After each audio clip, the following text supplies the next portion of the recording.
Good afternoon, everybody. Welcome to this press conference by the Ministry of Personnel, Public Grievances and Pensions on the theme 12 साल विश्वास के विकास के जन कल्याण के.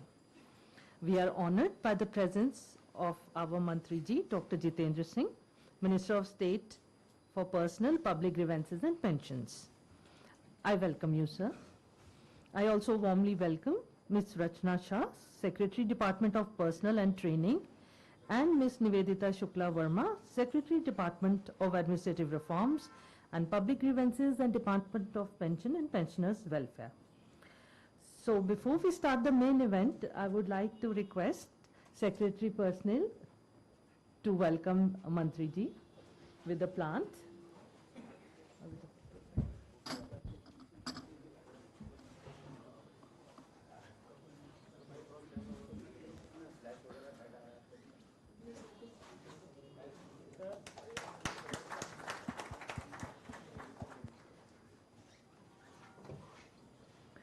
Next, I would like to invite Secretary DARPG to welcome the Minister. Okay, right.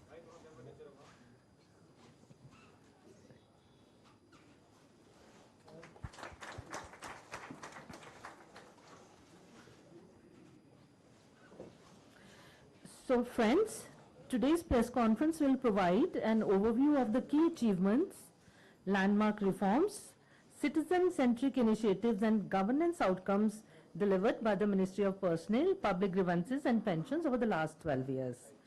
The Ministry has played a pivotal role in strengthening public administration, enhancing transparency and accountability, promoting ease of living through responsive grievance redressal mechanisms, and improving the welfare of government employees and pensioners. So let me first give you the flow of events. Before we hold the briefing by the Honorable Minister, there will be presentations made by the two secretaries. After that, there will be release of booklets on the 12-year achievements of the Ministry by the Honorable Minister.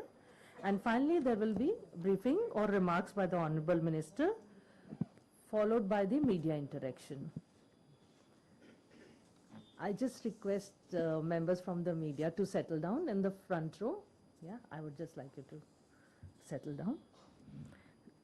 So first, I invite Shrimati Nivedita Shukla Verma, Secretary, Department of Administrative Reforms and Public Grievances and Department of Pension and Pensioners' Welfare to make a presentation.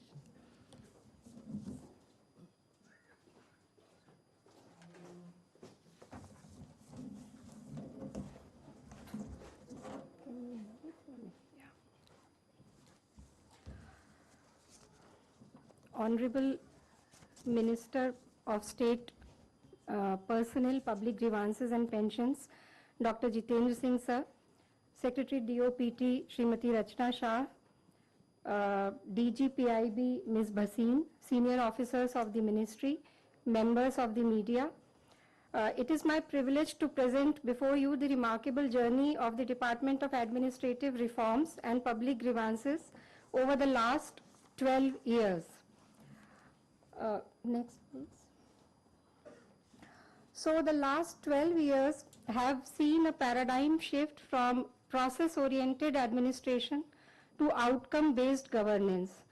And the focus of reforms has been on improving citizen experience in public services, reducing administrative delays and procedural burdens, leveraging technology for transparency and efficiency, promoting cooperative federalism and knowledge sharing amongst states and the union territories with the central government. And DARPG has worked as a catalyst for these reforms by bringing together innovation, technology and institutional capacity. I would say that, the role of DARPG is more of a silent catalyst because it may not appear to everybody that much is happening there. But on the background, the department has been working to bring together best practices, new technologies, and sharing them with the states and other ministries of the union government for them to adopt to them, to adapt to the changing circumstances, and to focus their orientation on public service delivery. Next. So first of all, I would like to talk about the PM's Awards for Excellence in Public Administration.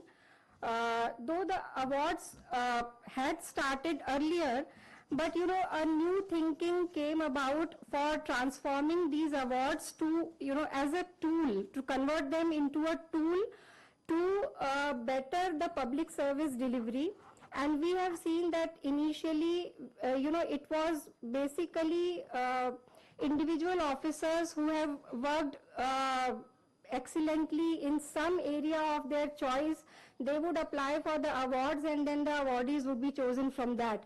But diligently and under a design, the awards have been transformed to focus on the new schemes which are public service delivery oriented, which have been launched over the years 2014 onwards. So each year the area on which the awards were given was chosen carefully to focus on these schemes, to bring focus of the field level functionaries also to these schemes and implementation of these schemes.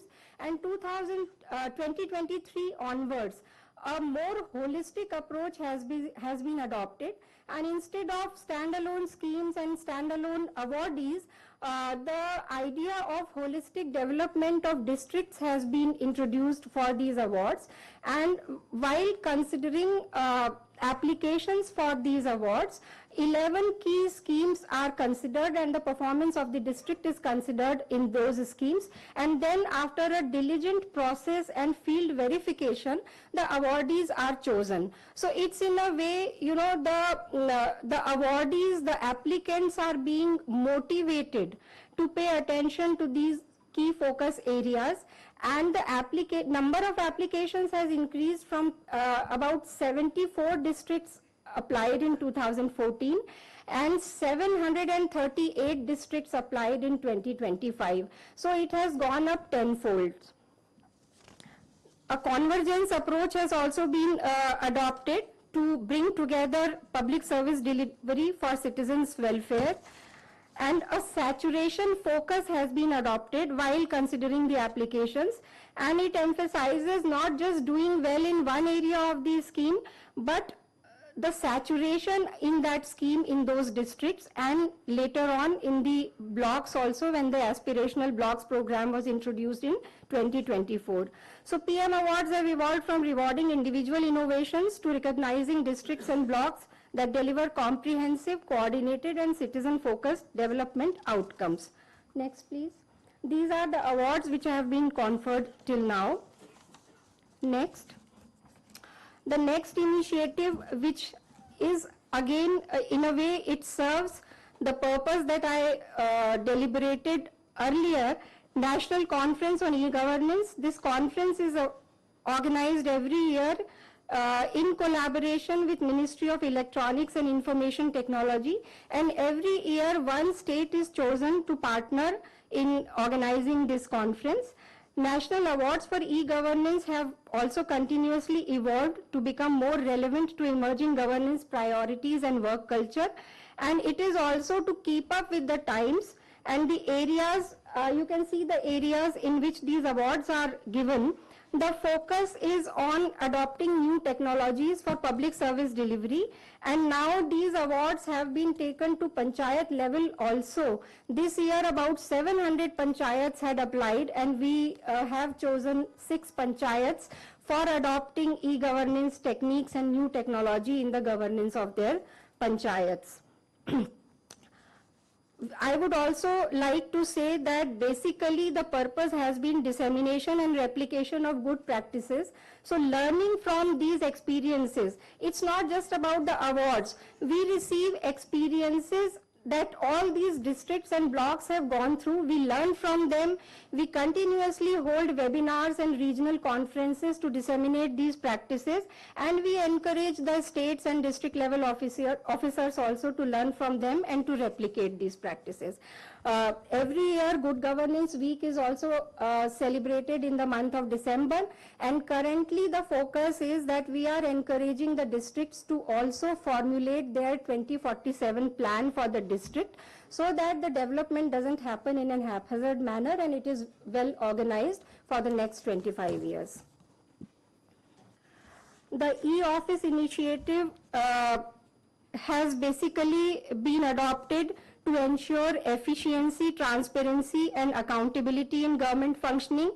So this e-office system has been now implemented across 1,384 organizations, whereas in 2014 it was adopted only in about 74 organizations. So basically, and it has all the technical tools that you can see on the screen, but it's all about bringing the governance system online so that it can be monitored continuously, and a lot of monitoring has resulted. The things that are being monitored are how many levels of file movements are there. It isn't a maze of maybe 10 levels, 12 levels that the file gets lost in. So we are ensuring that there would only be 4 levels that the file moves. Then there would only be an officer should not keep it too long for himself.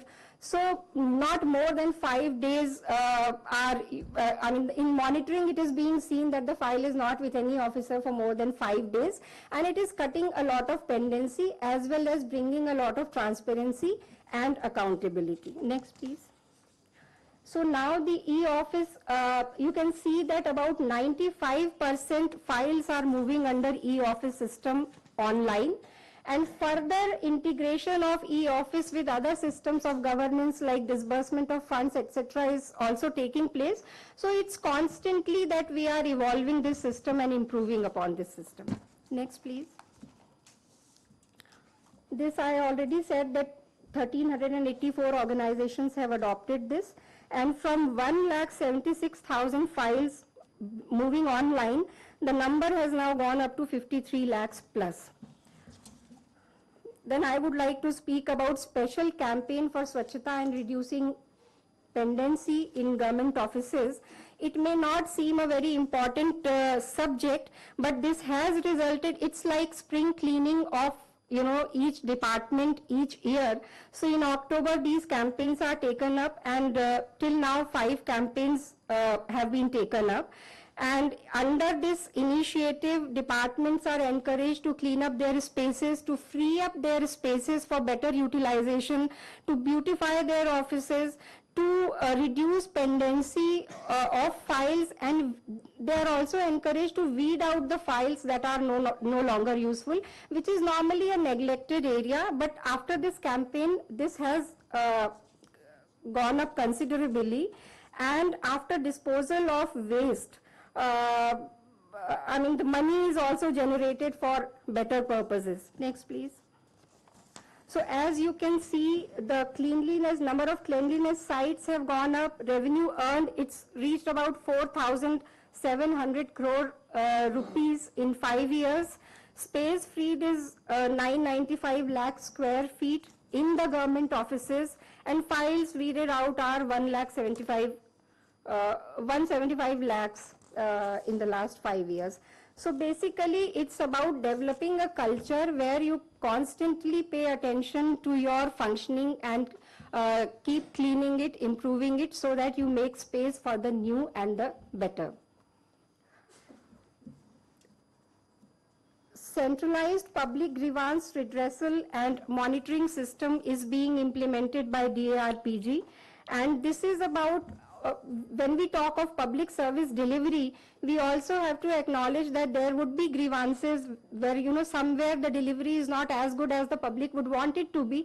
So they have to have an avenue where they can air their grievance, and somebody has to be there to pay attention to that. Then only public service delivery would be complete. So this CP Grams online system has been created, and it's been improved over the last 10 years to bring all the departments of the central government on it at one place, so the citizen can he only has to log in once to reach any of the department and lodge his grievance. It will go to the concerned department automatically, and we are trying to enlist the states also under this system.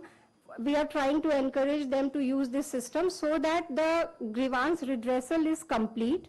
And as you can see, the number of grievances that have been resolved every year has gone up from 2,85,000 to 22,79,000. The number of grievance redressal officers, because we have dedicated officer for each type of grievance that the public would be lodging, so that it is handled by the right person. So it's gone up from 10,000 to 1,07,000, and it's still growing. And the average closing time of the grievance or redressal time of the grievance has gone down from 157 days on an average earlier to 15 days in 2025, and it has even come down to 13 days in 2026. Next, please.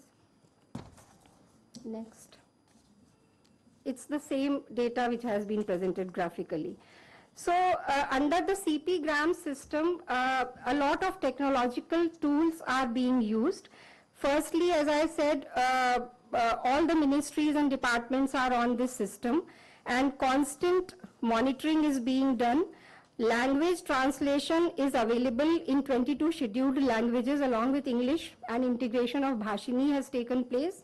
A grievance redressal index is being worked out, so that it's not a standalone thing for every department, but their rankings are also, worked out to let them know where they stand so that they can improve. This is all towards improvement of their performance.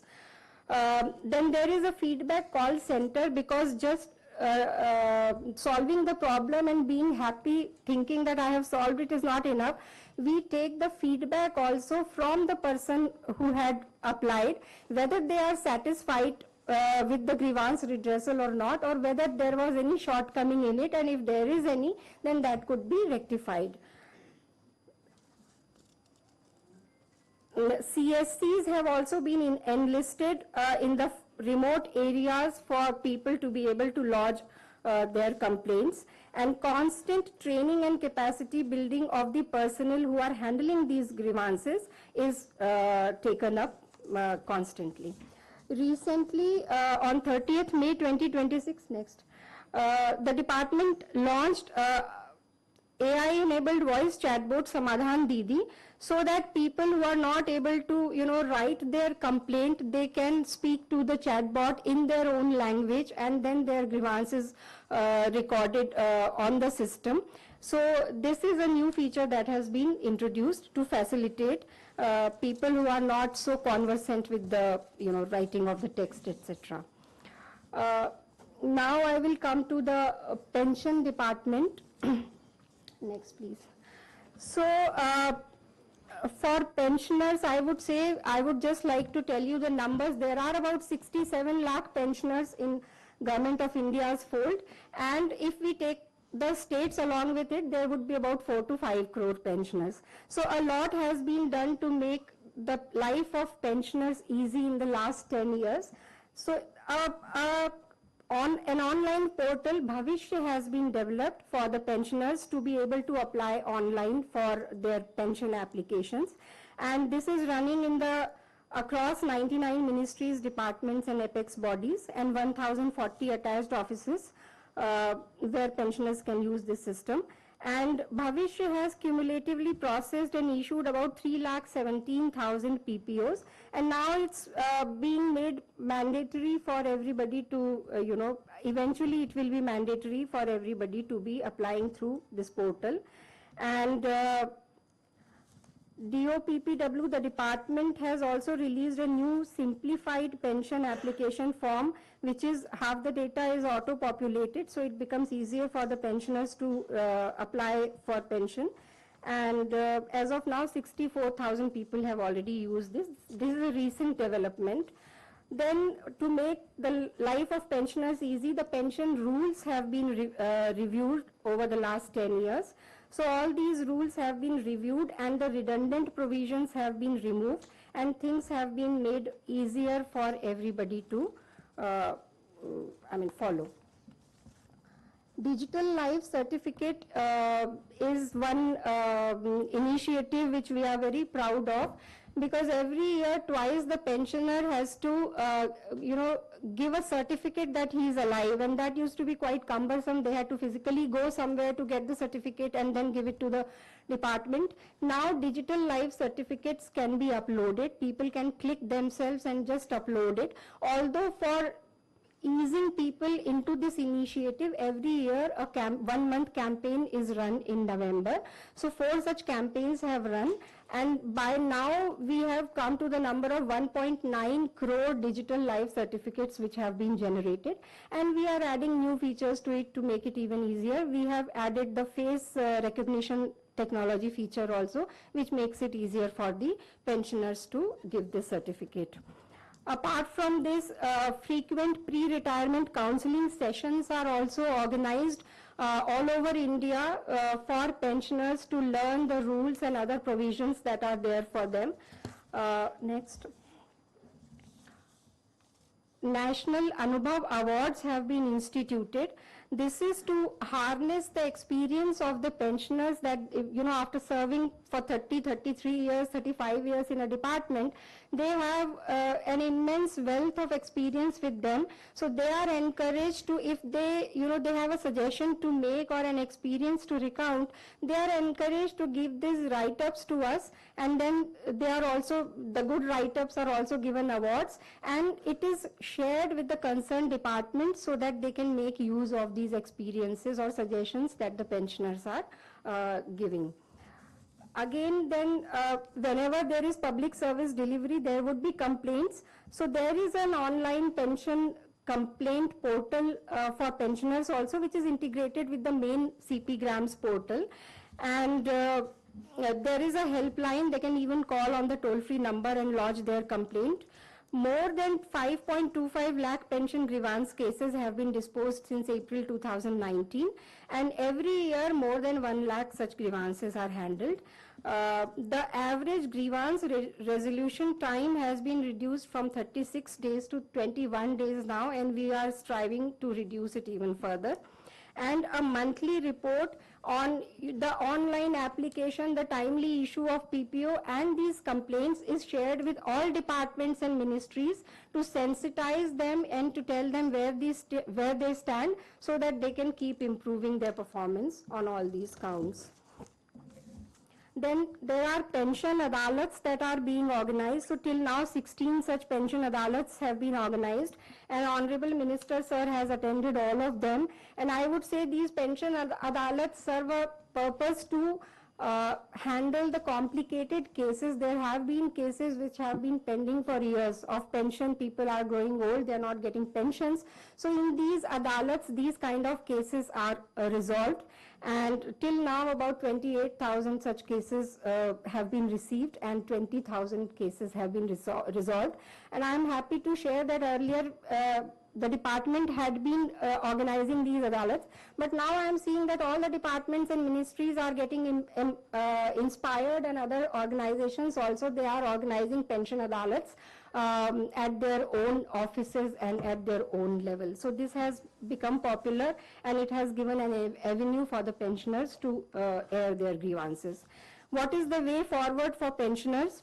So we are now beginning a new scheme.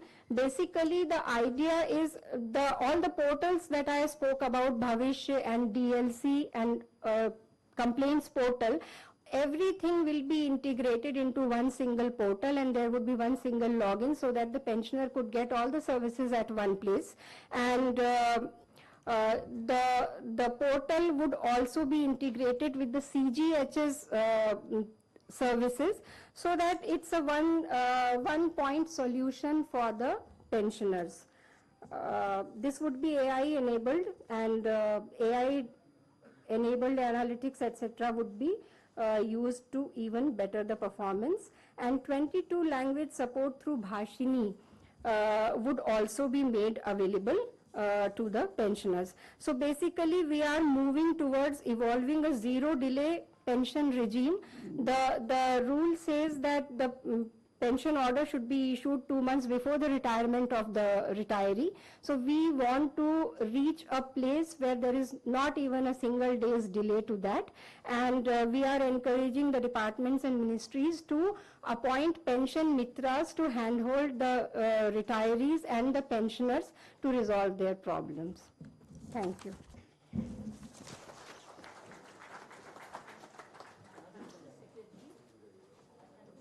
For the comprehensive presentation. Now I invite DOPT Secretary Shrimati Rachna Shah to present the key initiatives and achievements of the department over the last 12 years.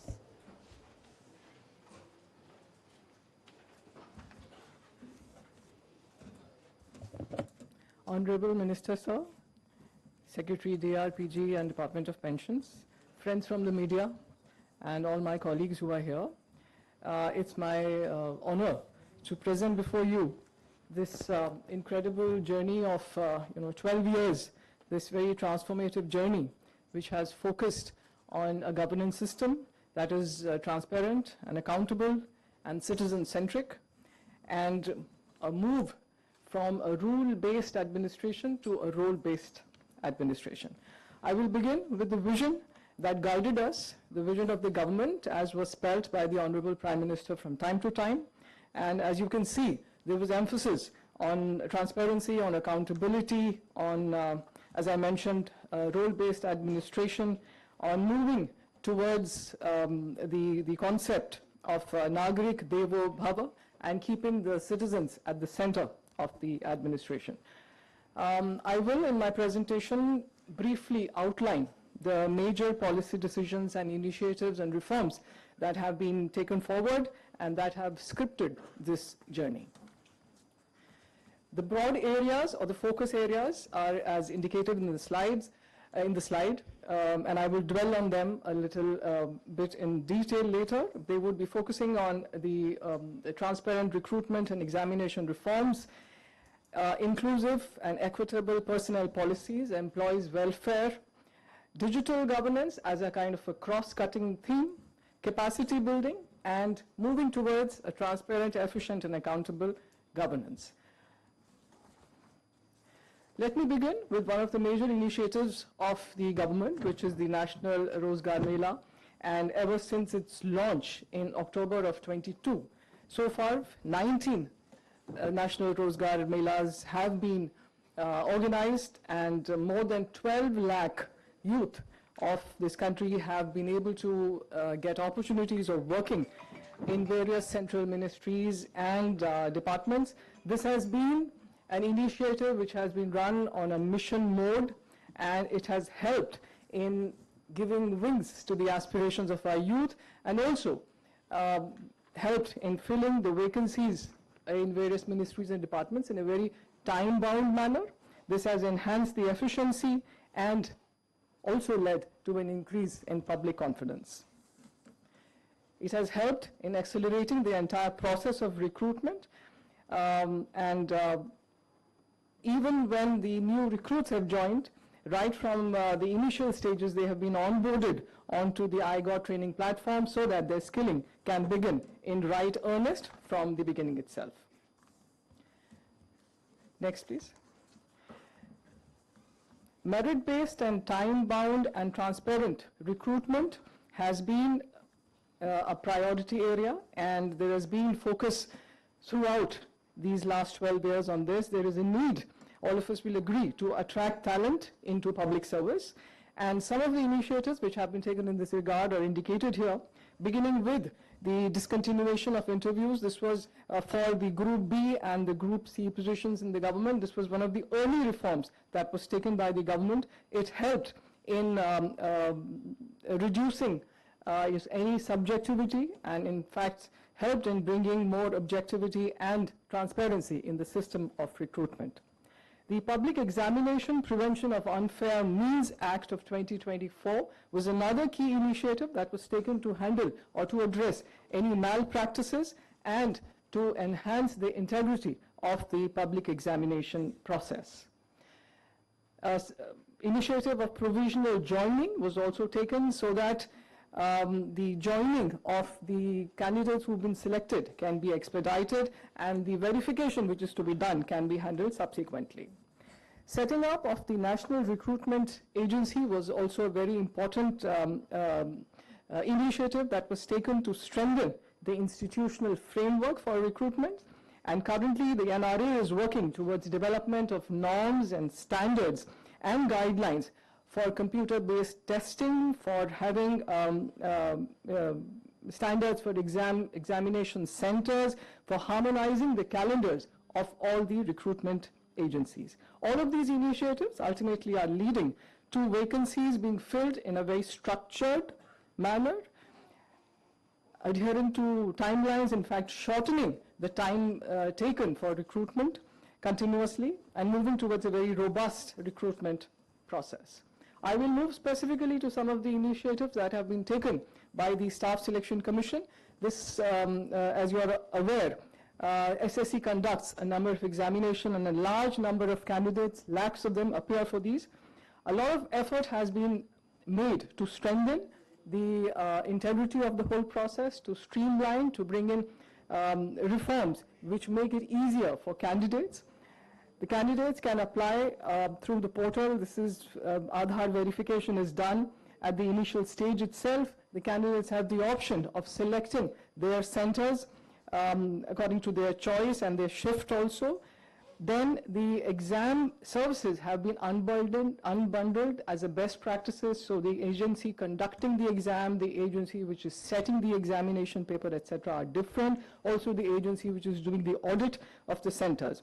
Then there is verification of the biometrics, and after the selection process is over, the candidates who've been selected, their dossiers have been now, they are being transmitted as e-dossier, which has helped in reducing the time taken. So all of this has led to, shortening the recruitment cycle from 12 to 15 months to now presently 6 to 8 months. The recruitment is being held in multiple languages. There's also an online feedback and grievance portal has been set up to take the feedback from candidates and to resolve any issues which may arise. Computer-based testing, of course, was introduced and has been strengthened over the years.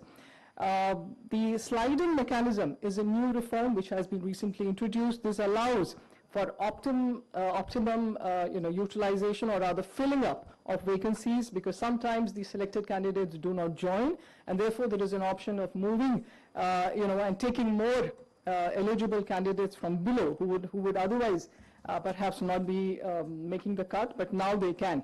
And this has resulted in, as I said, optimal utilization and filling up of the vacancies. I'll move on to UPSC, which is this year in its centenary year, and truly it has been a century of excellence, and UPSC has been the cornerstone of merit-based and impartial civil service recruitment. It has focused in these last 12 years on streamlining the processes, on using of technology for ease of candidates, and also to increase the integrity of the examination, and has also moved to a one-time registration process.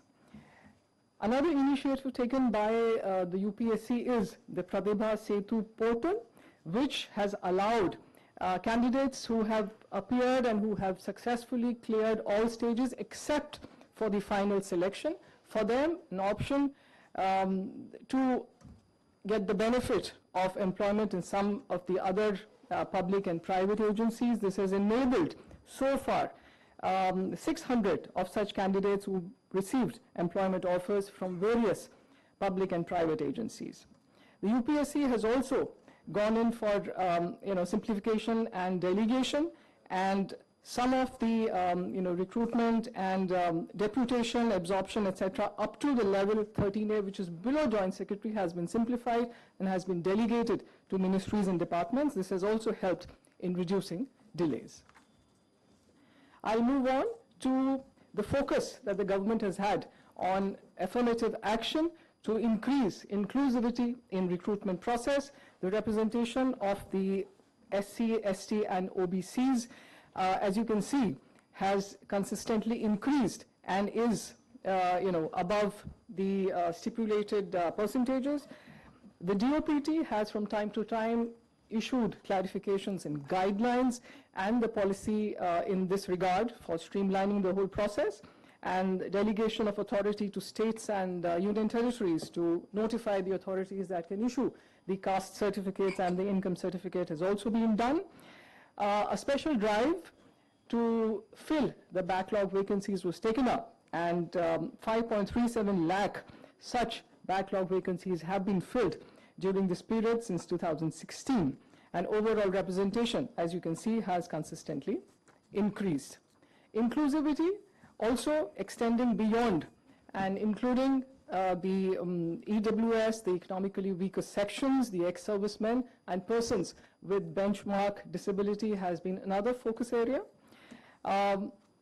Valuing the skills and the discipline and the experience of the ex-servicemen, there has been continued focus on bringing them and onboarding them into the government setup. And in fact, in this regard, all the instructions that have been issued from time to time have been recently put together in a compendium of ex-servicemen, and in fact the short service commissioned officers as well as the military nursing service has also been made a part of this reservation. The economically weaker sections reservation, this initiative which was taken by the government through a constitutional amendment in 2019, helped in bringing the economically disadvantaged people also, giving them the benefits of government jobs, and this has consistently, these numbers have consistently increased, and also this is representative of the affirmative action taken in this regard. In respect of persons with benchmark disability, the percentage of reservation was increased from 3 to 4% through the amendment in the Act and in 2016, and several initiatives have been taken in this regard. As has been mentioned, close to 30,000 persons with disabilities have been recruited, and this number is dynamic, of course. Post-recruitment and pre-promotion training especially has been emphasized for the persons with benchmark disabilities. Assistive devices have been provided so that they can discharge their work in the right manner.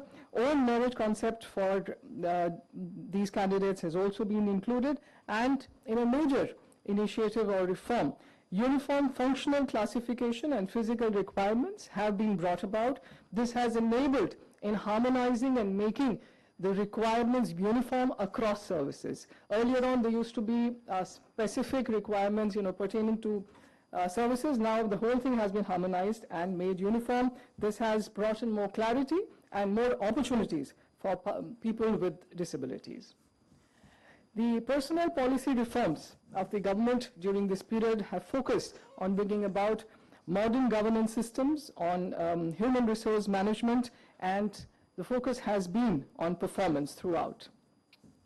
The DOPT instructions and circulars that have been issued from time to time have been put together, consolidated into 11 areas, and master circulars have been brought out. This has helped in terms of ease of understanding and ease of retrieval of information. This will be relating to promotions, deputations, reservations, etc. Cadre review of all services, Group A services, which is a periodic exercise. It enables the assessment of the strength, the structure and composition of the service. Also, it gives an opportunity of seeing whether the numbers and the strength is aligning with the requirements of administration, and also takes into account career progression. This exercise has been done for all services in a very timely manner, and as has been indicated, 60 cadre reviews have been completed. Recruitment rules, which require, recruitment rules have to be framed, they have to be updated, they have to be modified to bring ease into this. A portal, the RR formulation amendment monitoring system, the RRFMS, was introduced in 2016, and this is a fully digital portal. It allows for ministries to submit online the rules allows them to track and to monitor. Close to 2,500 recruitment rules have been approved, and recently we've also launched an AI tool for recruitment rules, which allows for faster processing and approval. Lateral entry of talent to bring in specific domain talent into the government from the private sector, from the public sector, was another key initiative, and this was carried out in 3 cycles, and 63 officers at various levels were inducted into the government, and almost 2/3 of them still continue to be a part of the government. The revised flexible complementing scheme was introduced in 2019 for scientists and technocrats for awarding merit and for retaining talent within the government. This is a merit-based in situ, it allows for merit-based in situ promotion based on the performance, on assessment, and the prescribed residency periods. Work-life balance and employee support has been also a consistent theme and focus of the government. Various steps have been taken towards a more progressive manpower management and, creating a supportive workplace. Some of these are indicated here, are mentioned here. Maternity leave in case of surrogacy, leave for organ donation to acknowledge the humanitarian contribution and also to allow for recovery. Similarly, education allowance enhancement, in fact doubling in case of Divyang children, and disability support for women with disabilities so that they can achieve the right balance between their professional and their personal lives have been some of these initiatives. The idea is to have a workplace where there is empathy and understanding, and it also helps in motivating the employees. Digital initiatives have also been a part and parcel of the entire strategy and approach of the government, and various digital initiatives have been taken to bring in ease and to streamline various processes. The EHRMS is one such initiative. This basically indicates a life cycle approach. Right from the time an employee is recruited into the government service, still that person continues the entire career management, the promotions, the deputations, etc., capacity building, right on up to retirement has been integrated in one single portal. This is simplified, it allows for data-driven decision making as well. This has now also been launched in the form of a mobile app.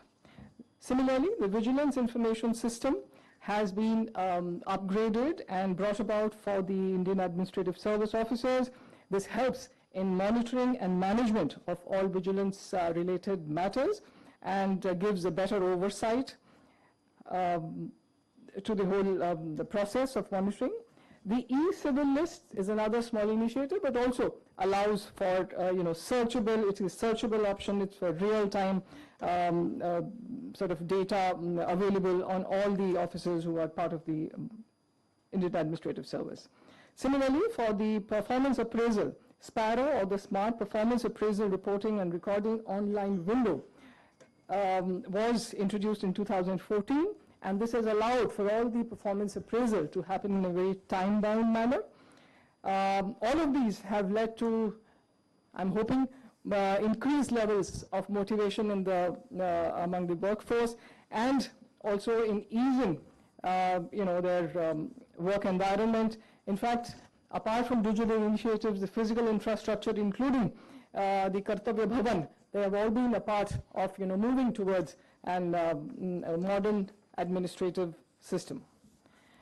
As part of the engagement with the employees, the joint consultative machinery has played a very important role, and this year is the Diamond Jubilee year of this mechanism. This mechanism allows for very constructive engagement of the government, the ministries and departments, and with the employees or the staff side. Recently, we had a meeting, the National Council meeting, which was chaired by the Cabinet Secretary, and this reflects the value that the government accords to employee engagement and a constructive dialogue on various conditions of service and employee benefit matters. I will move on now to Mission Karmayogi, which has been a flagship initiative and perhaps a centerpiece of the reforms that have been initiated by the government in the last 12 years. This has indicated a move away from rule-based to role-based skilling. Rule-based, which was initially episodic skilling, which was more focused, the administration was more focused on process compliance, etc. Now we are moving to more outcome-focused, more role-specific skilling and preparing for the various, in terms of the sort of competencies which are required to deliver better. Two institutions which were set up, the Capacity Building Commission, to facilitate, coordinate, and standardize and monitor the entire training effort, and Karmayogi Bharat, which is a special purpose vehicle which was set up to operationalize the e-digital learning platform, iGOT. Capacity building has now also been linked with the annual performance system, and only last year onwards we have the mandatory training has been prescribed for all levels of officers in the ministries and departments, and close to 20 lakh government employees have been covered, and the training which they do gets reflected in their performance appraisal report. The government also started the Assistant Secretary Training Program for IAS training officers in 2015, and 1,500 IAS officers have so far benefited from this attachment in various ministries and departments. This allows them to get an exposure to the entire policy making exercise which happens in the ministries. Also, it leads to better cooperative, encourages cooperative federalism. Presently, the 2024 batch of the IAS officer is undergoing this training, and some of them are present here with us. The national standards for civil service training institutions seeks to improve the standards of the training institutions, and there is this thing of accreditation based on various parameters, including their curriculum, their faculty training, development, etc., their digital and physical infrastructure. The idea is to improve their quality over a period of time, and 210 such institutions have so far been accredited. The iGOT Karmayogi platform, I think the numbers speak for themselves. This is today the largest in the world in terms of e-learning platform for the government. 1.65 crore employees are onboarded on the platform, a large majority, more than 70% of them from the state governments. 5,000 e-learning courses are available covering competencies from domain, functional, and behavioral. And this is, of course, a dynamic number. It will keep increasing. Recently, a lot of AI tools have also been integrated into the platform, AI tools to assist navigating the platform itself, AI tutor to provide personalized learning support to the employee, a tool which also allows the capacity building plans to be prepared for all ministries and departments, and in fact AI tool which also allows for transcription in multiple languages. So you can see that the increase, the reach of this tool has really been unprecedented and quite overwhelming. I'd just like to briefly mention the National Learning Week was first celebrated observed in 2024, and the second time in 2026 the National Learning Week was observed as Sadhana Saptah in the month of April this year. And again, we received very unprecedented momentum and participation from ministries and departments as well as the state governments. The statistics speak for themselves. The one thing that I'd like to just highlight here is that there was overwhelming participation from the states. Almost 80% of the engagement came from the states, and a very large number of those were the frontline workers. The frontline workers, 47%, comprising from departments such as the police, the revenue, the health, education, women and children departments. So the impact of this would certainly be felt at the grassroots level in the administration. Taking the engagement with the states to the next level, we organized the National Departmental Summit in the month of May. basically bringing all the important stakeholders, right from the Capacity Building Commission, of course, to the department, all the states and the state administrative training institutions, seeking to institutionalize capacity building. All the gains that we've had so far need to be institutionalized in a more structured and sustained manner, and the deliberations focused on integration of the capacity building plans, on strengthening the iGOT Karmayogi platform further, on including AI-enabled training, and strengthening and upgrading the training institutions. And of course, a lot of actionable points emerged from the summit, which will be taken forward both by the center and the state governments. Briefly, I'll also touch upon the Central Administrative Tribunal, which is a mechanism, as you are aware, which provides for efficient and affordable justice to government employees when it comes to service matters. Ever since the tribunals were set up, they have played a very important role in disposing the cases in a very efficient manner and reducing the burden on the high courts as well. In terms of infrastructure expansion, presently there are 19 benches which are functioning and 22 circuit benches. So the reach of the administrative tribunal is almost pan-India. And of course, new infrastructure has come up. There's been a lot of focus on bringing in more and more technology and digital initiatives to enhance the efficiency of the administrative tribunals. And they have moved to a system of e-filing, SMS notification, real-time tracking, online payments, virtual hearing, mobile app, etc., and also advanced search portals, which allows to search the previous rulings and orders, etc. The numbers again, ever since inception, 332,000 cases were instituted, 90% of them disposed. The disposal rate in the last few years has been more than 100%, and a lot of backlog cases have also been cleared. And I think the impact is quite visible from this slide. The right to information has been another area because it directly leads to empowerment of citizens, and in fact the government is also encouraging proactive disclosure. It is a citizen-centric initiative, and there's been further effort to further strengthen and streamline so there was a RTI online platform which was launched by the government, and all the central public authorities have been onboarded, close to 2,900, almost 11 million RTI applications have been filed online through the portal. This portal has now also been integrated with the appeal and complaint management system, which allows for seamlessly the appeals to be filed, and various other initiatives have been taken. Recently, the Chief Information Commissioner and 8 Information Commissioners have also been appointed, and we have full strength in the Central Information Commission. I'll move on now to the transparency and anti-corruption initiatives, which have always been the priority of the government. The focus has been on preventive vigilance, on transparency, and on ethical conduct on part of the administrators.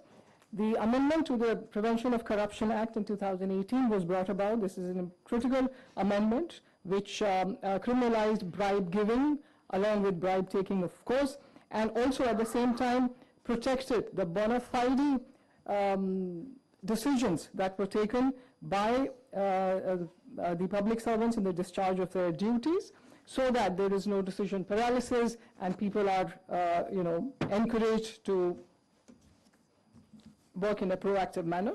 The guidelines for sanction of prosecution were also issued.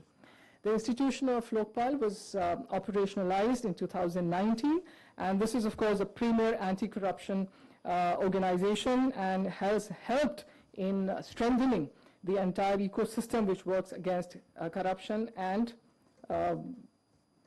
encourages accountability. Compendium on disciplinary matters was also brought about, and in fact on anti-corruption, India has also taken leadership position in the international fora as well. In the G20, which was held here in India in 2023, the anti-corruption ministerial meeting was held for the first time in person, and 3 high-level principal documents focusing on international cooperation, sharing of information, on asset recovery, on strengthening of the anti-corruption agencies were brought about. And right now, India is also holding the presidency of BRICS, and going forward in the next couple of months, we'll be having engagement with the BRICS countries, and our focus would be on asset recovery and tackling cross-border corruption. I would also like to briefly, before I conclude, mention 2 initiatives that have been taken. They are citizen-centric, and one of them is, of course, on the international cooperation front. The Abhay AI chatbot is a tool that has been developed and launched by the CBI in the context of the digital arrest.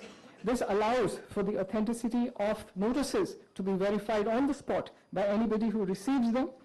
And this is, it signals a move from investigation to prevention and empowering the people. So this is a citizen-centric and a recent initiative that has been taken. The second is the Bharat Poll portal, which was launched in 2025. This allows for better international policing cooperation, faster coordination, real-time sharing of information, and handling of cases which have cross-border, transnational crimes, etc. So these are 2 initiatives. In conclusion, let me just say that creating a governance system that is focused on transparency, on accountability, on efficiency, and citizen centricity has been a priority of the government. So also having a workforce that is skilled, motivated, performance-oriented. These are 2 priorities with which we have worked, and we want to take them forward. They are both critical as we move towards achieving our aspiration and our goal of Viksit Bharat at 2047. Thank you very much. I'll thank the Secretary for the detailed overview of the achievements of the department. We now move to the next segment of today's program, the release of publications highlighting the Ministry's achievements over the last 12 years. May I kindly request the Honorable Minister, Dr. Jitendra Singh Ji, to release the booklets on achievements of the Ministry as follows. The 12 years achievements booklet on the Department of Personnel and Training, the 12-year booklet of the Department of Administrative Reforms and Public Grievances, and the 12-year achievements booklet of the Department of Pension and Pensioners' Welfare.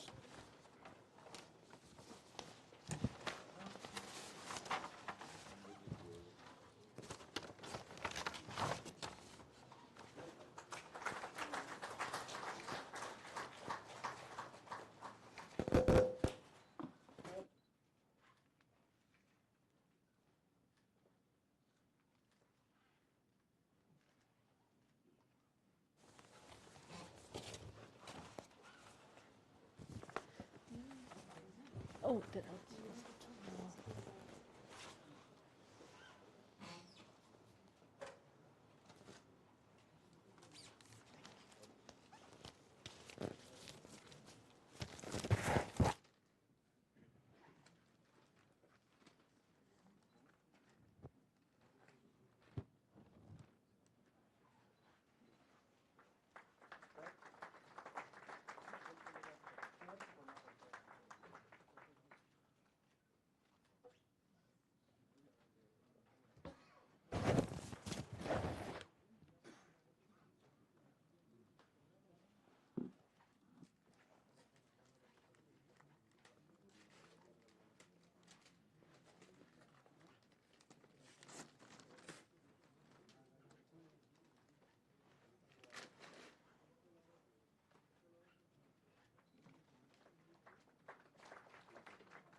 Moving ahead, I would like to invite the Honorable Minister for his remarks.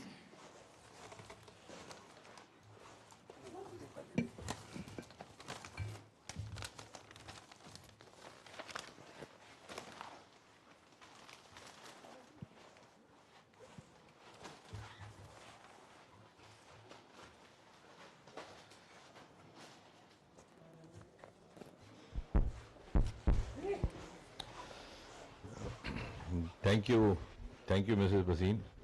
At the outset, I must compliment Secretary DOPT, Ma'am Rachna Shah, and Secretary DRPG, Madam Nivedita, for a very elaborate presentation. I don't know how far we have been able to satisfy the media friends over here, but at the end of all this, they often ask, कि इसमें से news क्या है? So I hope you will find something out of this. So without being repetitive, I think, and I would like to rather interact with you, rather indulging in monologue. I think the biggest, because those, some of you have also been covering the ministry prior to 2014, though not many, but I find there are certain veterans, I know whether they are here over here. They would realize that I think the biggest unspoken change that has happened is that there is a change in the face of the ministry. Now these two departments were the departments which were not much talked about, which didn't attend media attention, and which were also not found very, very much desirable. And long many years before this government came in, DOPT, I hope it stands for Department of Personnel and Training, was also sometimes in lighter vein described as the Department of Prosecution and Torture. That's no longer so now. And it was always also sometimes said that no officer wants to be posted in DOPT and no visitor wants to come here, because if they have to do so or are compelled to do so, it's usually out of some grievance. It's again no longer so. It's actually become a department of reforms. When Prime Minister said reform, perform and transform, that reform express engine is led by this department. And we are creating practices for other ministries to follow, in fact other states also to follow. Similarly, the Department of ARPG was hardly visible. I don't know how much in the media was known what is the ARPG, but the kind of new practices introduced over the last 12 years, which were being elaborated by Madam Nivedita, is become one of the most visible departments, because it's the nodal department for Swachhata campaign, nodal department for CP grievance. So it's again come in the center stage of the working of Government of India. And the third one, the Department of Pension and Pensioners' Welfare. Unfortunately, before 2014, the last two letters had been forgotten. So it had got reduced to Department of Pension. That means prepare the PPO, deliver it, and just deal with the accounts of pension. But the pensioners' welfare, which was a very important component, has been taken care of. And all this has been possible because the reforms that have been spelled out to you, I would say, are guided by three basic I's: innovative, imaginative, and inclusive.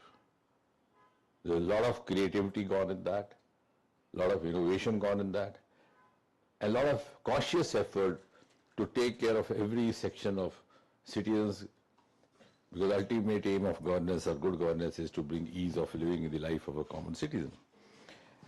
At the same time, they have been driven by an extreme degree of sensitivity and also by optimum amount of technology,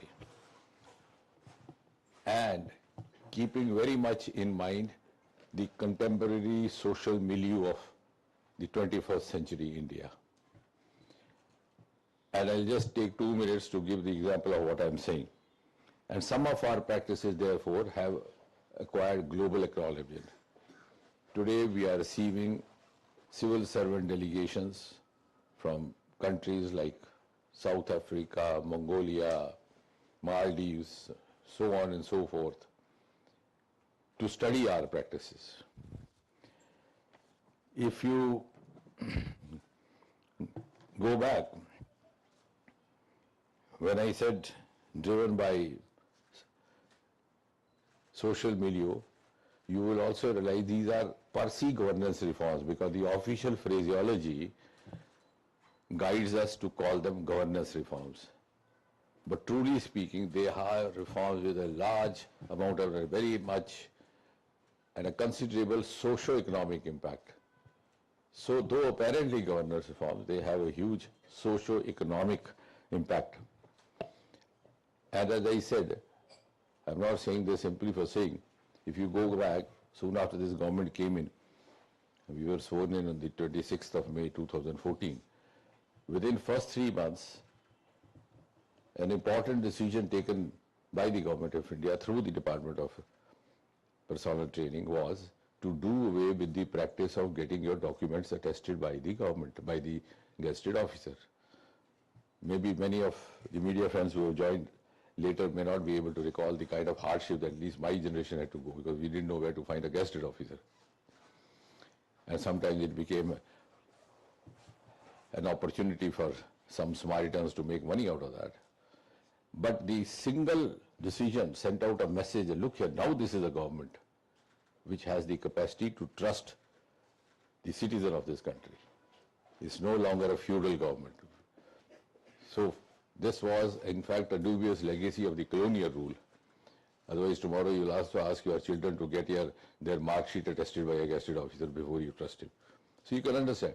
The second important decision, because somehow this was not, but I'm just trying to point out so that you have some note to carry home. The second important decision was on the second, in fact, on the first Independence Day in 2014, PM spoke about Swachhata. Today, DRPG is the nodal ministry. And we have not only created new practices, but we have taught practices to others, like 4,000 crore money from electronic waste. And there were housewives coming to us asking us, where do you sell these mobiles? We have so many left over in the house.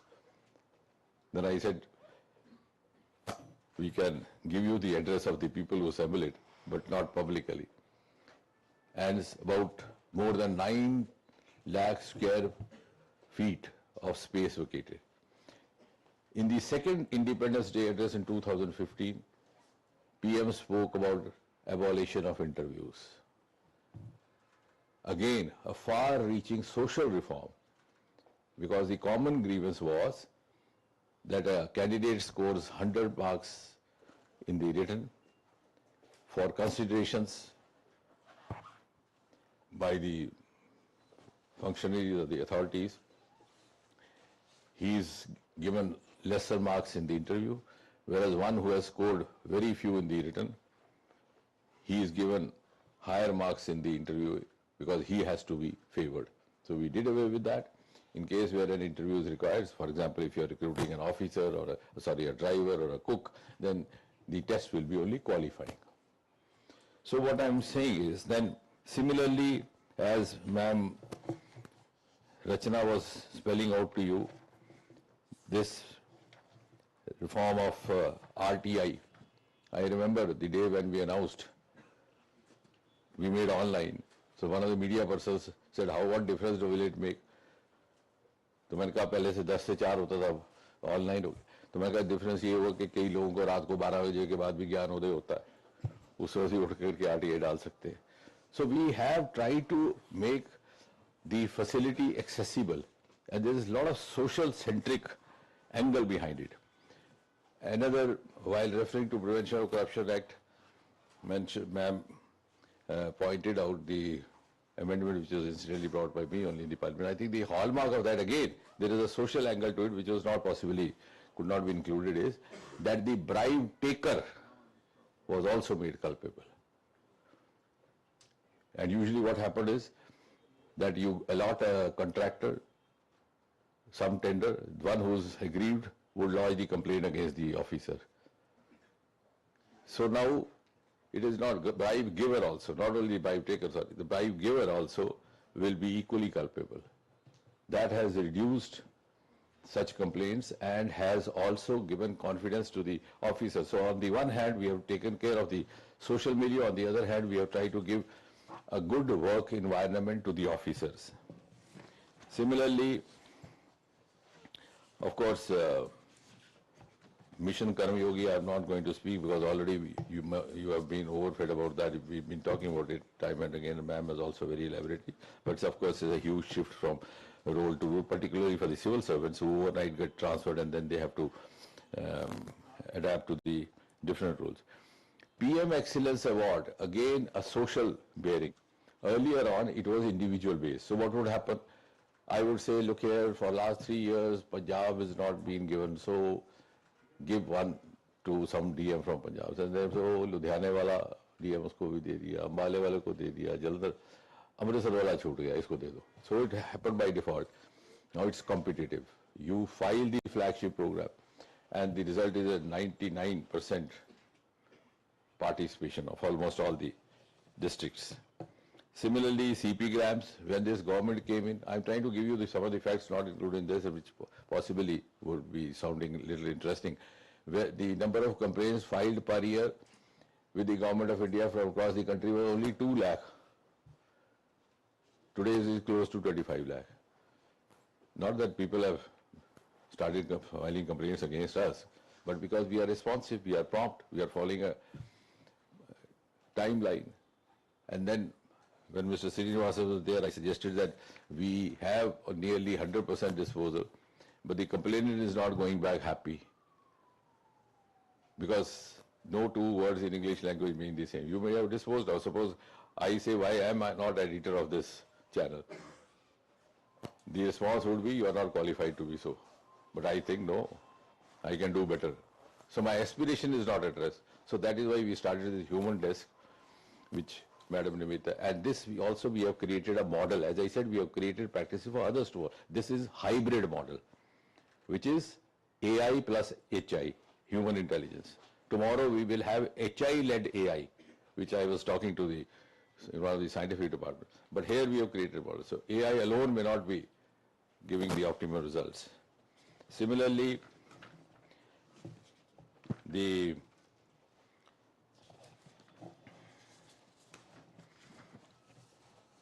in the pensions, because then we'll talk to each other.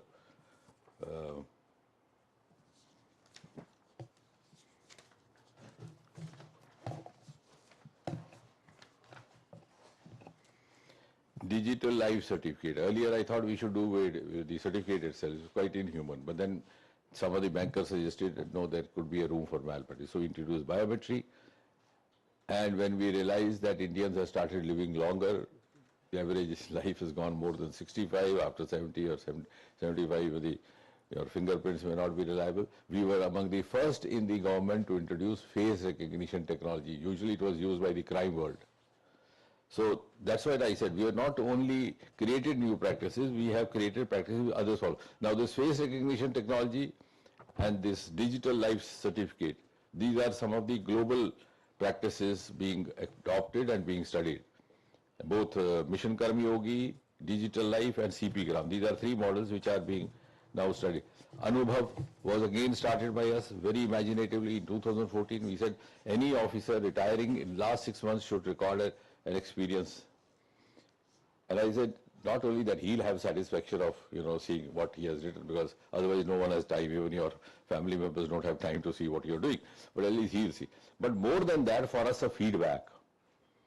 Like I was telling yesterday itself in that pension workshop in Srinagar, I said the first time when we introduced this, and I myself was key because I try to learn myself each day. So I went through this, I came across a fascinating, I went around telling people, a lady officer working in tourism all her life, passionately dedicated to the subject. She wanted to go for capacity building to a university abroad. She tried, kept trying 4 or 5 years, finally she succeeded. She went there for 2 years, came back. When she came back on her table, she saw the order transferred to road transport. I said, this is now systemic fallacy that we need to. So you see how much of human resource and state exchequer wasted on that exercise of going and coming, and then you're not utilizing. But so passionate she said she was. She kept trying. Finally, she got herself posted back in tourism. By that time, her 3 months were left for superannuation. So these are all our manuals also. In an age of evidence-based objective working, these are our feedback mechanisms as well. Similarly, in pensions, 3-4 important, which I have personal satisfaction, did away with the rule which debarred separated daughters or divorced daughters living with their parents from the right to family pension. Earlier on, they had to go to a court and get a judgment. The court judgment for a divorce takes about 2-3 decades. We left without that. Did away with the pension rule, debarring a person or his family of family pension if he had not put in a service of 7 years or 10 years. So I said, if you don't give the person the right to choose the timing of his death, how do you deprive him of benefits? Had he known, he may have lived for 10 years. So these were some of the things which were being carried for possibly for the British times, because they had different criteria. They were generating revenue for the empire. We are generating revenue for a welfare state. They were collecting revenue. That's why they were called collectors, not district development commissioners. So entire look has been changed. Similarly, this, what ma'am mentioned, I know how many of you noticed, this government not only has increased maternity leave, but last year we included stillbirths,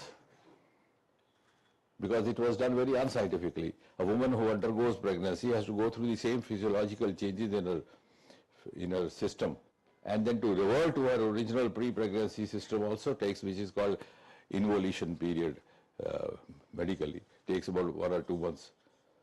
So why should she be deprived? Because she gave birth to a child who was not live. So we made that physiological correction. So I think not much has been done, keeping the sensitivities of the contemporary social milieu in mind. And the other 2 organs also related to the ministry are the IIPA, the Indian Institute of Public Administration, has been given a different look. Now the membership is open to all. Earlier it was only open to the retired persons. And we have also extended our activities to the private sector as far as imparting courses is concerned, because it's the oldest institute of public administration. And simply at Labasana, the curriculum has been, there's the other institution associated with this, the curriculum has been given quite a reorientation. The faculty has been widened. Earlier on it was mostly based on humanities, now it's including scientific experts or teachers, also including communication experts, and we are also holding workshops regularly. This year they will also start a Vipassana, what is called the Vipassana, I think, course of yoga in the curriculum. So we are trying also to move on with the times and integration with the other institutes. Earlier on, the closest to that is the Indian Military Academy. They never had an interaction. Now we have army officers coming there for 2-week course, 3-week course, like that. So on and so forth. I think we better talk, and I think through you we also appeal to the state governments to avail of these services. We are providing CP grant framework or integrating the states into this. We are also providing Mission Karmyogi platforms to them. Recently we started the, we have also in the process of introducing course for science administrators on the IGOT. So we would like the state governments to avail more and more of our services, assistance. We are already into it, but more it is, the better would be, and we'll be glad to do that. And in COVID times, just when Jammu, one of the achievements of this ministry, you changed over the state of Jammu and Kashmir to a UT, and then COVID happened. In COVID, we opened CAT benches in Srinagar and Jammu. And in COVID itself, we started CIC, the Information Commission Office, though online. And there was not a single day interruption of working in the ministry during COVID. So people were working rather extra from home, even on Saturdays, Sundays. So I think this, and even its Information Commission, it was during these 12 years that they have an independent office. Earlier they didn't have an address. So all this has happened in the last 12 years. Much more, otherwise we'll go on talking. Already enough has been talked about. I think you should be telling us what to do next. Thank you so much, sir, for your insightful address. Now we'll move on to the media interaction. Please raise your hand one by one, and we'll take your questions. And do introduce yourself before asking the questions. And please be patient because all your questions will be answered. So we can start from the left. Anybody? Okay. There's a question at the back. Question or a suggestion, whatever. Sir, this is Damini Nath from the Indian Express. Sir, I can't hear you. Sir, this is Damini Nath from the Indian Express. Sir, I have two questions. One is, sir, one of the reforms mentioned in the slide was the lateral entry recruitment, but it also showed that there hasn't been any since 2023. Last year at a similar press conference, I had asked about this and we were told that consultation is on with stakeholder ministries. Could you please tell us what is the status of lateral entry? No, it's not with the stakeholder ministries alone, with everybody. In fact, if we would like to have your inputs also. Because suddenly this came up that you should have reservation. So I am at my wit's loss how to go about it. You suggest how to go about it. Because these are standalone appointments. So we tried our best, to the best of our wisdom, to the best of our effort to convince you. Suppose I'm appointing in Indian Express, I need a cinematographer or a photographer and one post. How do I reserve it? The best to my mind will be that this year OBC photographer, next year SC photographer, third year general. But then I'll have to wait for 3 years if this year. So in principle all over, standalone posts do not have these constraints. But then there was so much of pressure from all sides. And as this government is very open to inputs, so we said, okay, with the spirit of democracy, we'll go ahead as you wish, but suggest us a model. So we are still talking, trying to ask, there is no feasible option given to us so far. So, sir, does it mean that lateral entry has been suspended or, the government has decided not to continue? No, it's not so. There is no such order suspending the process. Maybe it has not happened for a while. But if you have an answer to the issues raised, we'll be able to move ahead again. How do you do reservation in that? You don't do it in your media house, but you're asking. So the other question I had was regarding, paper leaks, so it's not directly connected to the ministry. How seriously is the government taking the issue of paper leaks? No, I don't think I'll like to get into that because it pertains to Ministry of Education and they're doing it their own way, I think, in quite an appreciable manner, and trying to also update the media from time to time. On the contrary, we brought a separate act called Prevention of Malpractices. That was pertaining mainly to the SSC and UPSC exams because there were some impersonations, etc. happening. So we brought in a parliament legislation for that. But there also we made it very clear because that message should not go wrongly that the students will not be taken to task. Because as I said, before each reform we have tried to consult the stakeholders. The students have said no, if this legislation is brought in as such, tomorrow some of us may also get entangled. So if somebody is impersonating in place of a student, that student would also get affected. So that was the apprehension. So I said, we have actually kept them out of that provision. It will be only the person who has connected the crime or the nexus which has done that, not the student who was involved. नहीं कर देगा 26 तारीख तक तो Telegram सब कुछ बंद कर दिए वो आपको अभी ब्रीफिंग देंगे I&B वाले मिनिस्ट्री वाले अलग से अच्छा नॉट बाय यू बड़ा पहले समझ आ गई थी उतना ही बोलना है जितना अच्छा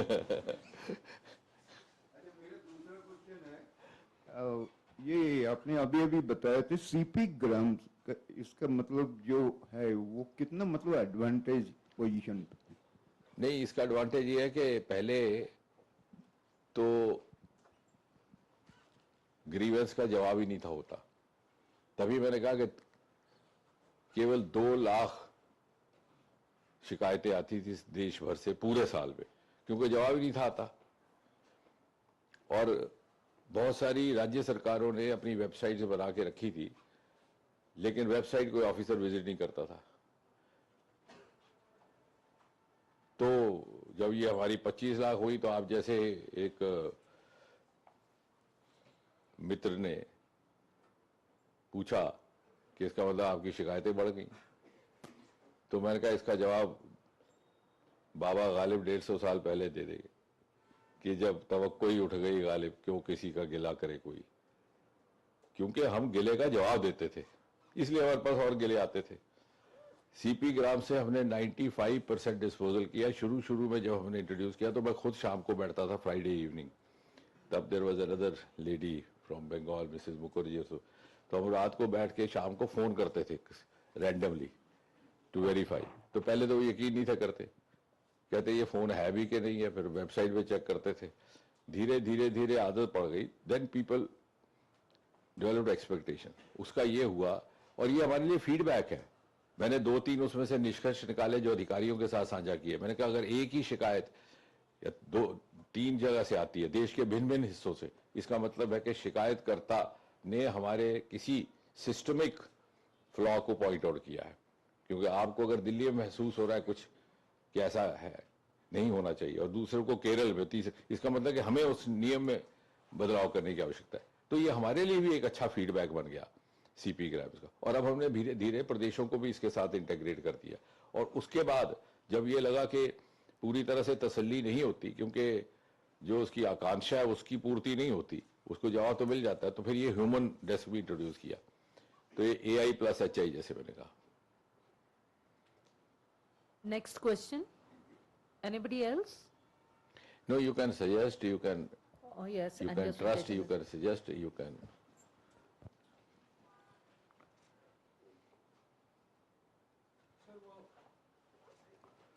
से ज़्यादा जो लेटरल इंक्रीज हुई है 3 साल में, और उसमें मैडम ने कहा कि 2/3 रिटेन हुए हैं, तो उनका एवरेज लाइफ स्पैन क्या है या वर्क स्पैन क्या है, और जो 1/3 जो वॉकआउट कर रही हैं उनका कोई एनालिसिस हो पाए?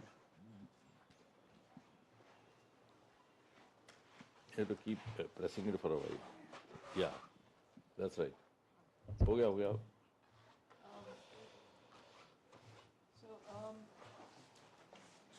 Lateral entry was done in 3 cycles, जैसे कि presentation में बताया। 63 officers at director level, joint secretary level were inducted. तो उनमें से जैसे पहले उनका 3 साल का टेन्योर था, 2 साल और कुछ लोगों का एक्सटेंड हुआ। बेसिस कुछ ऑफिसर्स अपने आप से भी they went on, they moved out, and some of them completed their term. तो अभी जो जितने लोग इंडक्ट हुए हैं उसमें से लगभग 2/3 are still in the government in various ministries and contributing to जिस एरिया में वो अपना डोमेन एक्सपर्टीज लेकर के आए हैं, वो स्पेसिफिक असाइनमेंट्स में they are contributing. तो जैसे सर ने कहा कि this is a process, it was an important initiative that was taken, और इसको रिकैलिब्रेट, इसको रीअसेस करके इसको आगे किस रूप में लेके जाना है, उस पर लगातार consultation with all the stakeholders including ministries department, किस एरिया में, किस डोमेन एक्सपर्टीज में हमें आउटसाइड टैलेंट चाहिए और किस लेवल पे चाहिए, उस बात पर भी, और किस तरह से हम इसको आगे लेके जाएं। There is regular consultation happening. वैसे उन्होंने पेपर लीकेज में पूछा तो वो तो हमारा कंसर्न नहीं है, लेकिन हमने यूपीएससी में और एसएससी में आंसर की उसी दिन चढ़ाना शुरू कर दिया है। जिस दिन परीक्षा होती है रात को आंसर की, प्रोविजनल आंसर की चढ़ जाती है, और किसी कैंडिडेट को लगता है कि उसमें कोई की में किसी प्रश्न के उत्तर में कोई फर्क है, तो हम उसका संशोधन करने के लिए भी खुले मन से तैयार रहते हैं या फिर उसको समझा देते हैं। So it's now more and more transparency is being sought to be brought in.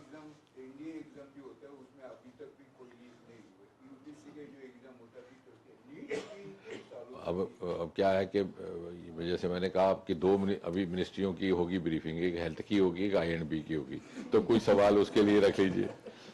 Sir Subodh from global voice, पीछे से सर। सर लंबे समय से भारत सरकार और स्टेट गवर्नमेंट में भी कैजुअल कॉन्ट्रेक्चुअल वर्कर बहुत काम कर रहे हैं, और सरकार के तरफ से भी, आपके तरफ से भी, DOPT के तरफ से बहुत सारे उनके वेलफेयर के लिए स्कीम चलाए गए। कोर्ट से भी ऐसे कई आदेश आए कि भाई इक्वल वर्क इक्वल पे, लेकिन अभी भी अधिकांश जगहों पे ऐसा हो नहीं रहा है, तो डीओपीटी इसके लिए क्या कर रही है? Thank you. नहीं, जहां जहां संभव है प्रयास किया जा रहा है। अब क्या है कि कंट्रैक्चुअल इतना बड़ा देश है और कंट्रैक्चुअल होता है नीड बेस्ड। कहीं कहीं आपको जरूरत पड़ जाती है किसी विशेष जिम्मेवारी को निभाने के लिए, कोई नया प्रोजेक्ट ऐसा आ जाता है जिसके लिए कोई खास किस्म का डोमेन एक्सपर्ट चाहिए, तो आप उसको कंट्रैक्चुअल पे लेते हैं, क्योंकि बहुत तेजी से बदल रहा है और टेक्नोलॉजी का जो इंटरवेंशन शुरू हुआ है उससे बहुत सारे हमारे पैरामीटर्स ही बदल रहे हैं। तो डिपेंडिंग टुमारो भी हमें हो सकता है एआई का कोई कंट्रैक्चुअल लेना पड़े डीओपीटी में to assist in all this. अब जब तक उसकी पोस्ट बनेगी, कुछ बनेगा, तो so it is depending on because the dynamics are changing very fast compared to what it was a decade earlier, and we are very open to adopting all the modern tools and modern technologies. ये सारी technology adaptation इसी 10 साल में हुई है।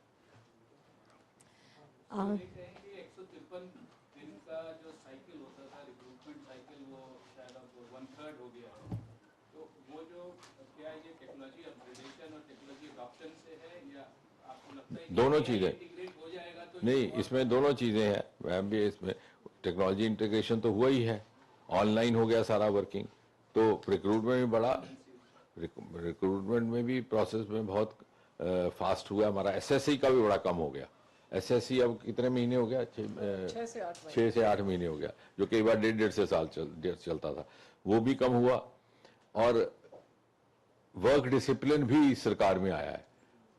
और मैं कम से कम without being modest can say that no file stage in my office after 12 midnight. रात को 12 बजे तक को उसको रुखसत होना ही होना है हमारे यहाँ से। Even when I am travelling I come back and finish off the file work. ये जो 1.5 साल से जो ड्यूरेशन कम हुआ है, what is the cost saving? I think there must be a significant cost. Yes cost saving, resource saving अभी calculate किया, अभी नहीं किया होगा, आस्क कर सकते हैं। No, that's a good suggestion. Yeah, we But can- of course, जैसे आपने कहा यूज ऑफ टेक्नोलॉजी से, पोर्टल से, ऑनलाइन एप्लीकेशन है पूरा, जैसे हमने पूरा फ्लो बताया था कि ऑथेंटिकेशन, आधार ऑथेंटिकेशन, ई डोजियर तक भी, सो दैट पहले फिजिकल डोजियर। अभी एक नया लेटेस्ट इंट्रोड्यूस कर दिया यूपीएससी में कि क्या होता था कि पहले जो प्रीलिमिनरी है उसमें कितने लाख हो जाते हैं अपीयर, लगभग 12-13 लाख। तो कई लोग अटेम्प्ट के बाद भी होते थे, पता ही नहीं चलता था। तो वो फिल्ट्रेशन जाके होती थी जब इंटरव्यू स्टेज पे, तब पता चलता था कि अरे भाई आप तो 4। अब हमने एआई ड्रिवन प्रीलिमिनरी में ही शुरू कर रहे हैं इस बार से, क्योंकि पहले एआई का टूल नहीं था। तो वो हमारी दिक्कत थी कि 13 लाख लोगों को कितना स्कैनिंग करना। अब एआई उसको फिल्टर कर देता है कि साहब ये इसका अटेम्प्ट एग्जॉस्ट हो गया है। तो एआई का तो इस्तेमाल हो ही रहा है अब। Sir good afternoon, ma'am good afternoon. Purnima Mishra from Bharat 24। अभी आपने रिक्रूटमेंट प्रोसेस की मैम ने जिक्र किया था कि लगभग 12 से 15 महीने से 6 से 8 महीने अब उसे कर दिया गया है। So what is your next target कि इसको कितने महीने तक हमें लिमिट करना है? और दूसरा मेन कंसर्न रिक्रूटमेंट प्रोसेस के साथ साथ नंबर ऑफ एप्लीकेंट्स हैं और खाली पड़े पद हैं, तो इनके बीच में एक बैलेंस कैसे हो कि खाली पड़े पद भी जल्दी और कम समय में भर दिए जाएं? मैम इसमें एलैबोरेट करेंगे। वैसे ये हमारा निरंतर कम होगा। It's not that we have ended with, there is no complacency. There more and more technology coming in. बाकी जो खाली पद हैं, मैं उस दिन कर रहा था कि हमारी जो 12 साल में रिक्रूटमेंट हुई है वो लगभग 70% अधिक है यूपीए के कार्यकाल से, अगर आप उनके 10 साल हमारे 10 साल कंपेयर करें। प्लस हमारी बैकलॉग वैकेंसीज होती हैं जिनका ताल्लुक भी ओबीसी के, वो सारी की सारी खाली पड़ी थी, वो पूरी हो गई। यहाँ पर एक दूसरे के खिलाफ रिट करके प्रमोशन रुकी थी। हमने बैकलॉग प्रमोशंस भी खत्म की, मुझे लग रहा है 2018 में शायद दिसंबर के महीने एक साथ हमने 4000 प्रमोशंस की थी। वो क्या था कि कोर्ट चले जाते थे, सब जुडिशल रुक जाता था। तो मैंने खुद वो फाइलें मंगवाई, मैंने कहा जहाँ डायरेक्शन नहीं है कि रुको या स्टे ऑर्डर नहीं है तो subject to the outcome of writ, फिर 4000 की, फिर उसके बाद 900 की, करते करते अब हम 9000 से ज्यादा प्रमोशंस भी बल्क में करके आपने कर दी है क्लियर। अब 26,000 कह रही है मैम, तो काफी हमने उसको गति दी है। So one more follow-up question. Right before 2029 elections, what are the 2 major reforms that your department is focusing on? I think the right time to announce those reforms will be close to elections. Right, sir. Get the benefit out of it. Politically correct, sir. Thank you. मंत्री जी, Amarendra Gupta DD news से जिस तरह से अभी आपने digital जीवन बीमा प्रमाण पत्र और भविष्य पोर्टल की बात की, जिस तरह से काम कर रहा है, क्या भविष्य में कोई ऐसी योजनाएं हैं कि इसको और आधुनिक तरीके से और जो और डिपार्टमेंट है उनके साथ कुछ इंटरलिंक करके इसको आगे किया जाए? डिजिटल लाइफ को जी हाँ, तो दिन और प्रतिदिन भविष्य दोनों। हाँ, जैसे जैसे टेक्नोलॉजी इंप्रूव हो रही है, टेक्नोलॉजी भी इवॉल्व हो रही है, तो हम इसको इंप्रूव करते जा रहे हैं। जैसे पहले हम बायोमेट्री पे आए, बायोमेट्री से हम फेस रिकग्निशन, अब क्या था कि पहले आपको डॉक्टर के पास जाना पड़ता था, अब इसको सिर्फ झांकना है इसमें और 30-40 सेकंड में वो बैंकर के पास सर्टिफिकेट पहुंच जाता है। तो पहले तो बहुत लंबी दिक्कत थी, सर्टिफिकेट लाओ फिर दो फिर जमा कराओ फिर वो रिकॉर्ड होता था। आगे चल करके कोई और आएगा इससे भी अच्छा, तो हो सकता है उसको चेहरा भी नहीं दिखाना पड़े, खुद ही वो AI ड्रिवन उसकी प्रेजेंस रिकॉर्ड हो जाए। तो जैसे जैसे होगा हम करेंगे, we are open to that. Hello sir, this is Nutan Sharma from the Print. UPSC का प्रिलिमिनरी एग्जाम होता है, इसमें सीसेट का एग्जाम होता है जो क्वालिफाइंग होता है। अभी एक पार्लियामेंट्री कमेटी है जिसको हेड किया था एमपी ब्रिजलाल जी ने। उन्होंने ऐसा कहा है यूपीएससी को कि इस एग्जाम को रिव्यू किया जाए, क्योंकि ये जो ह्यूमैनिटी बैकग्राउंड के स्टूडेंट्स आते हैं, हिंदी मीडियम बैकग्राउंड के स्टूडेंट्स आते हैं, उनके साथ शायद इक्वल प्लेइंग फील्ड नहीं देता है। तो इसको लेकर के यूपीएससी रिव्यू कर रही है इसे। और दूसरा, इस तरीके की चर्चाएं हैं कि यूपीएससी एग्जाम में ऑप्शनल का जो पेपर है उसमें शायद बदलाव हो सकते हैं। तो इन दोनों सवाल पे नहीं, रिव्यू तो निरंतर जारी रहता है, क्योंकि तो विषय भी बदलते हैं, प्रायोरिटीज बदलती हैं, प्राथमिकताएं बदलती हैं, तो review is an on going process. ऐसा नहीं है कि कहा गया तब हम रिव्यू करेंगे, अगर ना कहा जाता तब भी हम रिव्यू करते। वो तो एक कंटिन्यूस हमारी एक्सरसाइज है। बाकी जहां तक आपका कहने का सीसैट का, आपको याद होगा सन 2015 से उसको लैंग्वेज न्यूट्रल कर दिया गया है सीसैट को। उसका एक ग्रामर सेक्शन होता था, बहुत साधारण था वो, कि क्या नाम बताया आपने अपना? नूतन शर्मा। हाँ, तो Nutan Sharma hires an auto to go to her office where she works. नीचे प्रिंट, नीचे हिंदुस्तान टाइम, नीचे टाइम्स ऑफ इंडिया। मैंने सिर्फ टिक करना था, यानी इतना सिंपल था, उसमें लिखना भी कुछ नहीं था। हमने चूंकि स्टूडेंट्स की तरफ से मांग आई कि उनको ये भी स्वीकार नहीं, तो वो भी समाप्त कर दिया। तो अब it's absolutely language neutral. That's right ma'am. Thank you. वो हाथ खड़े कर रही है। Hello sir, Ananya Thakur from Bharat news 360 TV. Ma'am ने एक आरटीआई वाला ऑप्शन उसमें बताया कि आरटीआई पहले ऑफलाइन थी तो काफ़ी दिक्कतें थी, अभी ऑनलाइन कर दिया गया है। लेकिन सर रिप्लाई रेशियो में तो अभी भी कहीं ना कहीं जो हम देखते हैं कि चेंजेस अभी भी देखने को नहीं मिलते हैं। जो रिप्लाई है उसमें से एक जो कॉपी पेस्ट वाली लाइन होती है कि जो सूचना मांगी गई है वो एकत्रित नहीं है, ऑफिस में आके एक आप सूचना प्राप्त कर सकते हैं। अगर हमने बेंगलोर में है, बेंगलोर से हमने यहाँ पे दिल्ली में किसी विभाग में अगर आरटीआई लगाई है, तो क्या बेंगलोर का बंदा यहाँ पे आके सर आरटीआई की जो सूचना है प्राप्त कर सकता है ऑफिस विजिट में आके? तो क्या इसके लिए भी गवर्नमेंट कुछ करती नहीं, है? अभी तो ऑनलाइन है। और दूसरा ये भी है इसमें कि आपको कहीं भी बैठे हो आप ऑनलाइन भी कनेक्ट हो सकते हैं। जो सेकंड पेलेट होता है, पहले होता है, फिर उसके बाद अगर आप सेटिस्फाइड हैं तो आप अगली अपील में जाते हैं। तो अगले अपील में आपका वकील है या आप है, आप बेंगलोर से बैठ करके भी यहाँ बात कर सकते हो। तो एक तो वो सुविधा दे दी गई। दूसरा 10 से 4 की बंदिश खत्म हो गई, अब तो ऑनलाइन है। तीसरा उसकी फीस भी घटा दी गई है। और चौथा ये है कि उसमें आरटीआई एक्ट में ही कुछ क्लॉजेज है, integrity of country, security of country, कुछ चीजों को, कुछ विषयों को लेकर के चर्चा नहीं करनी होती, लेकिन कई बार उसी के बारे में बात होती है। इसके अतिरिक्त क्या होता था कि बहुत सारे ऐसे आरटीआई आते थे हैबिचुअल, एक ही आरटीआई को हर महीने लगाना, एक ही आदमी। तो उसके लिए भी हमने एआई ड्रिवन मैकेनिज्म इंट्रोड्यूस करने शुरू किए हैं, वो फिल्टर कर देता है उसको। तो दिन ब दिन उसमें सुधार हो रहा है। अब जहां पर कोई इस तरह की इंफॉर्मेशन हो जो विभाग संबंधित समझता है कि वो साझा करने लायक नहीं है या सार्वजनिक करने लायक नहीं है, तो उसमें उस तरह की मजबूरी रहती है। वरना तो कितनी आरटीआई आधारित आपके पास स्कूप मिलते हैं अखबारों में लिखने को।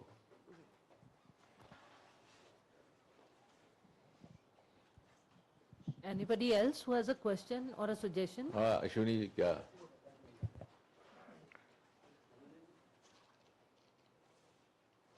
So, sir, I think that's all, and we would like to come to the No, close of before the you, press conference. before you take them for actual food, if their food for thought is over, that you can again ask. Thank you very much, sir. I thank all of you for participating in the press conference. Now you're all invited for lunch. Please join us.